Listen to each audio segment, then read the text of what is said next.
How to add plugins to GoDaddy website builder. Looking to enhance your website with extra features? Unlike platforms like WordPress, GoDaddy website builder doesn't support third-party plugins. However, you can still add extra functionality using built-in tools and third-party integration. And here's how. First things first, log into your GoDaddy account and go to your website builder. I already have logged in and right now I'm in the dashboard. This is how the dashboard look like. Once on the dashboard, you can see a list of menus on your left-hand side. From them, simply go to website, which is over here. Tap on it, then scroll down and go to edit website, which is this one.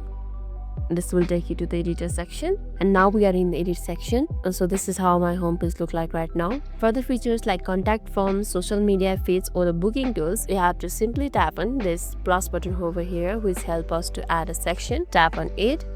That will open up this sidebar, and from this option over here you can choose what you need and customize it to fit your website. Regarding third-party tools, you can use a custom HTML. For that, again go to plus icon over here. That will open a sidebar over here. Tap on search bar and type HTML over here. Tap on add again over here. So I already have added one HTML over here, so it's showing add again. And if you are adding a bit for a first time, you would see add over there. After this section open up on the website, simply paste the embedded code from the services like Candly, Google Maps, and Chatbot. One-sided preview your website and to ensure everything works properly. Then hit this publish button over here to make it live. Even though GoDaddy doesn't support traditional plugins, these methods allow you to expand your website functionality with ease. That's all for today's video, and if this video made your day a little bit easier, don't forget to like and subscribe for more amazing tips. Thanks for watching and see you in the next video.